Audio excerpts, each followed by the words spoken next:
All right, everyone. We just came out of the New Zealand screening for The Little Mermaid.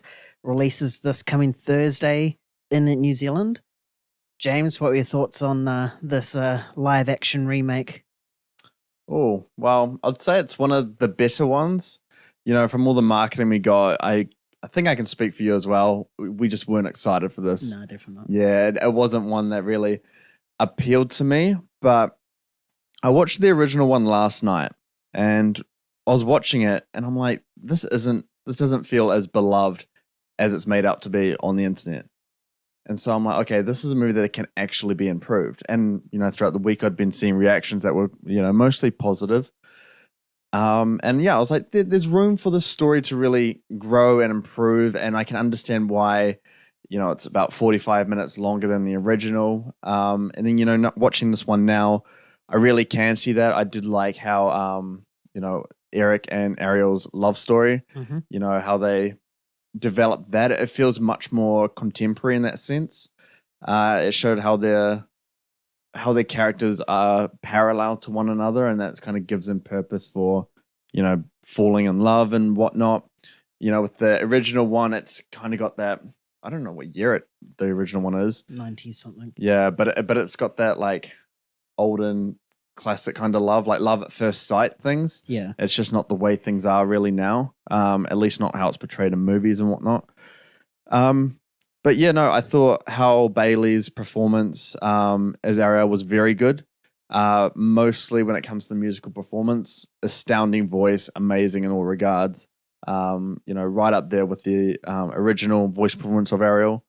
I think you can tell that she is a beginner in acting. A great debut, but I think there's Was this a debut? I don't know if it was a debut. I think major feature film debut. And you can kind of see it, but I think she could easily grow and evolve into quite a versatile, good performer, and having that musical backing, I think, can put her in a lot of like good spots and different kind of films and whatnot. Yeah.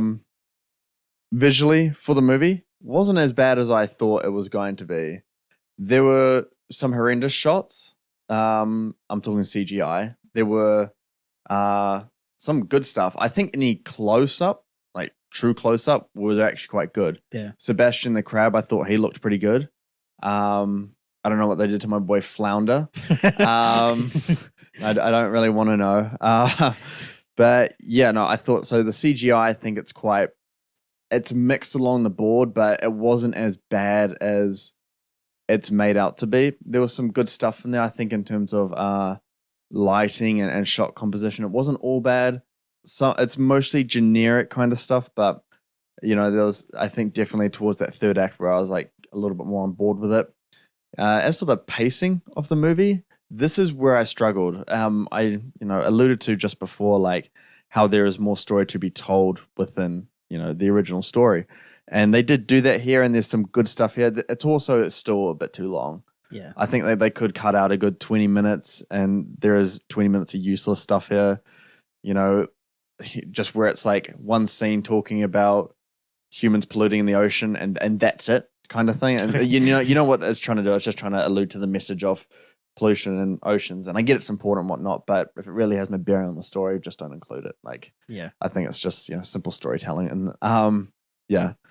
So I thought it was a bit too long. One thing I hate about these live action movies is to have the animals or sea animals or whatever be hyper realistic. it's like, weird. It is weird, and I'm gonna talk mostly about Flounder. Because I watched the original last night, and Flounder's got such a big personality, childlike in most sense. But, you see that fish as happy, as sad, scared, frightened, throughout the original. And then this, it's just kind of like a fish. Yeah. Like, it's so hyper realistic. It can't pull a sad face. It can't really be happy. It's just there. And I don't know what it's feeling. I don't know what it's going through. I get no sense of character from it. And I think the, makers of this movie know that, which is why Flounder is not a big part of this movie. Yeah. I think Sebastian works in terms of characterization, in terms of the voice performance I particularly liked. Yeah. But again, it's so weird visually that there's no expression to him. I would prefer, these Disney live action movies to really be realistic, but you don't need to be hyper realistic with the animals. You can blend that and at least make these animals show expressions, to have character, and it just they don't seem to be able to do it. As for, obviously the big part of things, production design, good. They're always good with this kind of stuff. Not like up to like, the Cinderella or Beauty and the Beast kind of level, but Yeah. pretty solid. And, the soundtrack is obviously going to be a big one here. I think most of them are pretty good. Yeah. Oh, I'll go back to who played Eric. Hated the performance. Did you? I did not like the performance. I thought he was bland, boring, generic. He just annoyed me because it was just so boring. You just played it in the the original, and people might say that's a good thing, and sure, but like if they're gonna like do like big casting changes with Ariel's a big casting change from the original to this movie, it's weird having one actor portray the exact same version of the original and then your other lead playing a different, more contemporary version of that one. So yeah, I didn't like his performance. And this is going to be an unpopular opinion here, but I honestly would have preferred Harry Styles. He was in the running for this role at the beginning when it was starting, and I just think he would have been better. Obviously, the musical side of things. Yeah. He may have had a worse performance, but it would have been more interesting than what we got. I really just didn't like it. It was always annoying when he was on screen for me. And Awkwafina, that's another one. Awkwafina needs to stop being in voice roles that are not for her. Very distinguishable voice, very talented actress, but as a voice performance, and especially when that character is really cringe, combining those two things, the scene I'm talking about, yeah. But I mean, I've rambled on long enough. What were your thoughts about the movie? I don't need to say anything. Yeah, you do. I mean, do you agree with everything? I agree, yeah, with the majority of the stuff that you said, if not all. Yeah. I thought Bailey, yeah, Jesus. I always trip myself up saying it. Yeah, was actually really good. Was actually pretty fantastic, and it's easily the highlight. I guess she's so. This is a hard one. I was saying to James before, I was like, I don't know what I'm going to say about this movie because I'm still trying to process it. And Little Mermaid is not that big of a movie for me. It's for my sister because I know it's her favorite one. Yeah. But for me, I just didn't really ever pay attention. I can barely remember the. Yeah, because you haven't seen it in a while. You're saying it. A long time. Yeah. I remember a few songs and a few scenes, but that's about it. Right. So you're kind of viewing this as a lens of its own individual movie. Yeah. What's your perspective from just that? Because I'm constantly comparing it to the original. Mm-hmm. Yeah. Like just as its own standalone movie. Is it a good movie? Yeah, I think it's really good. Mm-hmm. Definitely, as you said before, it's one of the better live action films. The Cinderella and Beauty and the Beast type of stuff. Not quite the Lion King. Didn't reach that heights. You mean heights? Oh, lows. Lows. Okay. I was gonna say. Yeah. Lows. Yeah, I thought it was fine. I enjoyed it. Yeah. See, I can't talk about the story because I'm just like bubbling. I thought the visuals. I think you nailed it in terms of like the close-up shots for the underwater scenes. They do the detailing really really good. But when you have more than one character, or if it's like a group of characters, you can really notice how bad it is. Yeah. Like it's even worse than Aquaman. I mean, Aquaman was pretty decent. It was okay. Underwater stuff wasn't that great for it, eh? Aquaman, yeah, from what I remember. Yeah. But I mean, when you compare it to the latest underwater movie, nothing will ever top that. The Way of Water, yeah. Yeah, so I thought that was a bit hit and miss at sometimes as well. The CGI I thought was pretty terrible, like especially those big like explosion scenes and where magic spells come in. It just looks so fake.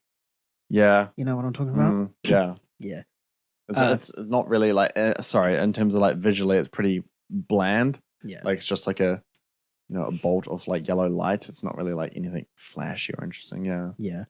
I think the two songs I do remember off the original was in this. I don't know if the rest of the songs were Part of the Would it be original. Under the Sea and Part of Your World? Yeah, Yeah. the one where she's on the rock and then the waves come over. Yeah. That one. Yeah. Yeah.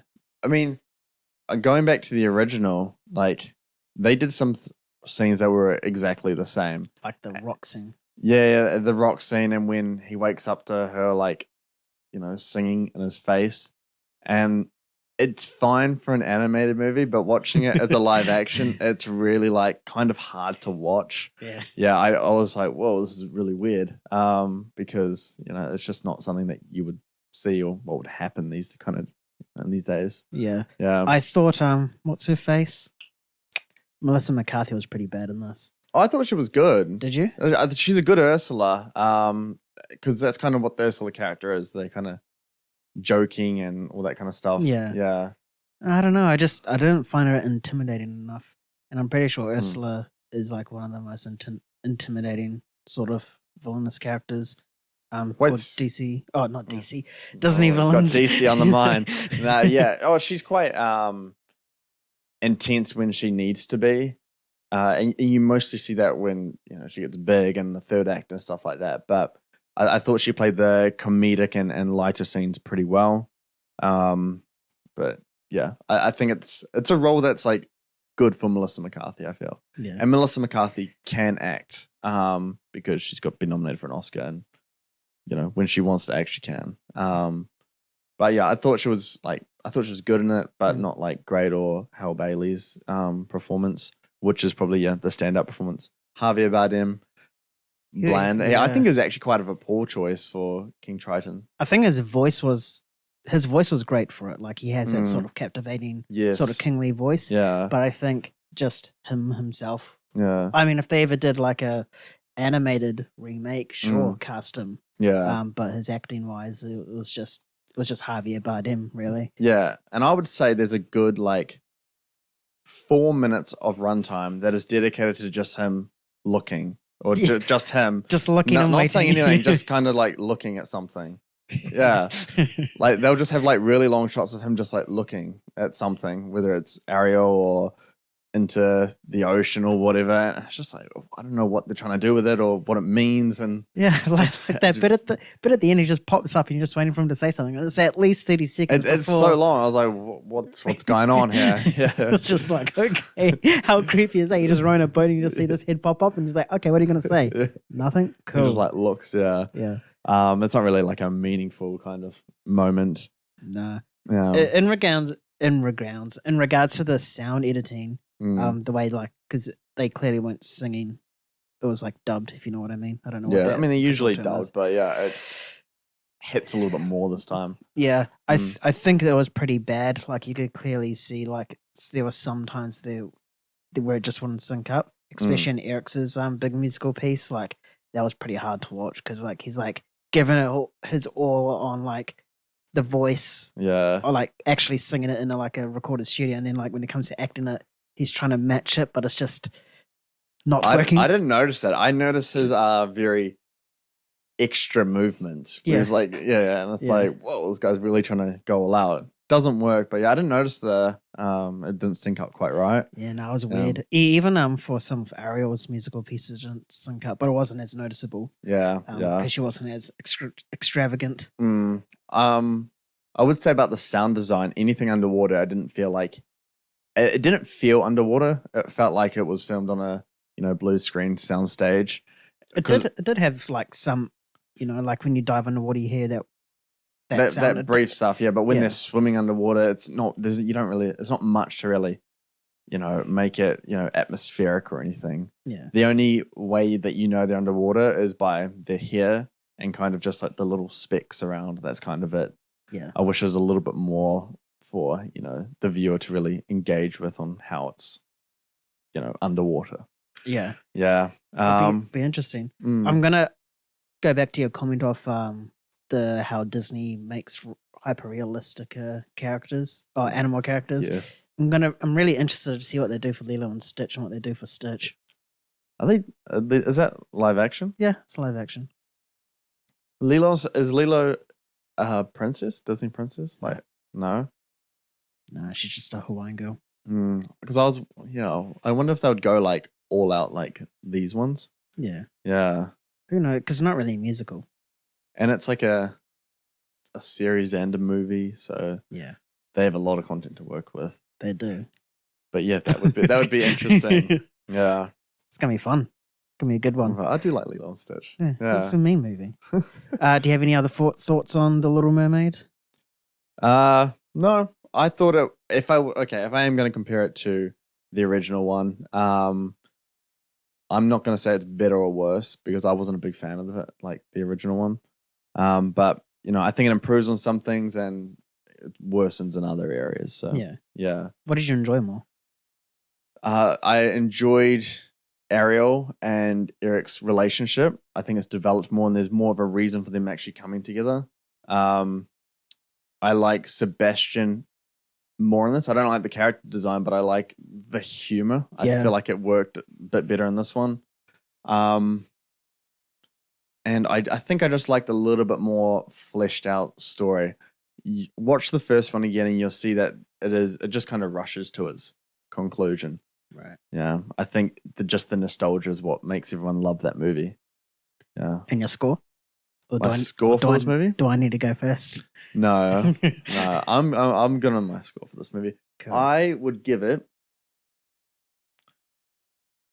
I'm gonna say a 6.5. Yeah. I was thinking exactly the same. Yeah, 6.5. I think it's a fair score for this one. If you're a fan of the original, go watch it. I think it's a worthy use of time. Yeah. Yeah. Yeah. All right. Cool. That will do us on our review for The Little Mermaid. If you want to hear any of our other reviews or read it, you can head over to moviegains.com and we have all our reviews there. And we also have other content such as box office reviews and 4K reviews and a whole lot more. And if you want to listen to our actual podcast, Let's Be Real, head over to Spotify or wherever you get your podcast from and search us up there and you can have a listen and have a yarn and listen to us go off, Thanks everyone for listening to us and we'll catch you on our next review. Peace.